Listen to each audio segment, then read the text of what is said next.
Шет елде діни білім алып келген кейбір азаматтар қауіп көзіне айналды. Себебі теріс діни ағымның ықпалына түсіп, адасып кеткендер аз емес. Діни иммунитеті қалыптаспаған, ұлттық санасы әлсіз жастар ақ қарасын ажырата алмай, миы уланып қалады. Олар өзімен ғана шектелмей, ең ақиқаты біздің жол деп өзгелерді адастырды, миын улады. Ел ішінде діни экстремистік және террористік қылмысқа барғандардың және Сирияға кеткендердің көпшілігі шет елде, бейресми оқу орындарында оқығандар және солардың уағыз насихатын тыңдағандар болып шықты. Сондықтан тек Қазақстан мойындайтын діни университеттерде ғана білім алу керек. Қазақстанда білім алғысы келсе, Қазақстан мұсылмандары діни басқармасына қарасты медреселер бар. Алматы қаласында орналасқан Нұр Мүбарак университеті бар. Ол жерде бакалавр, магистр, докторлық дәрежелерді алуға болады. Одан кейін барып шетелге оқимын десе, Түркия республикасында және Египет республикасында Мысырға барып Асқар университетінде білім алса болады. Тіркелмеген, болмаса Қазақстан республикасы және Қазақстан мұсылмандары діни басқармасымен келісім шарты орнатпаған, байланыс орнатпаған университеттерге барып оқитын болса, келген уақытта, елге қайтып келген уақытта ол құжаттар қабылданбауы мүмкін. Ол құжаттармен жұмыс істей алмауы мүмкін.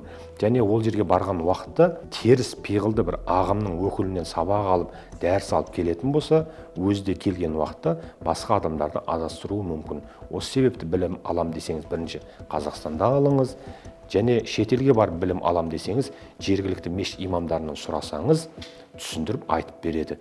Бірақ әуелі Алматыдағы Нұр Мүбарак университетін бітіріп алғаныңыз дұрыс деп есептейміз. Шет елде оқимын дейтін, оқысы келетін азаматтар болатын болса, онда бізде Түркия елімен және Мысыр елімен неміз бар екен, келісім шартымыз бар.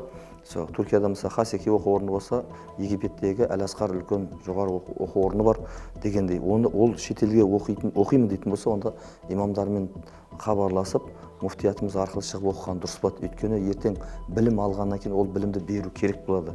Ал біздің мемлекетімізде осы оқу орындарын бітірген азаматтар білім бере алады, ертең келгеннен кейін өзінің алған білімін бере алады, кәдімгі елмен мешіттерде отырып, жаңағы медреселерде отырып деген сияқты.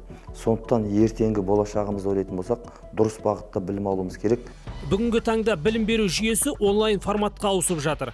Сәйкесінше, шетелде отырып деструктивті діни білім беретін жат ағымдар көбейді. Бұндай қауіпті сайттар мен қосымшалар мемлекет тарапынан бұғатталып келеді. Сайрам ауданының дін істері мамандары да үнемі мониторинг жасап, түсіндіру жұмыстарын жүргізіп жатыр.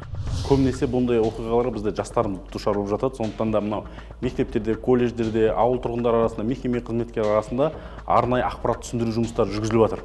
Ол жұмыстардың барысы әлеуметтік желілерге де қысқа үзінділер жарияланып жатыр. Және бұдан бөлек біз арнайы парақшалар арқылы барынша ескерту жұмыстарын жасап жатыр.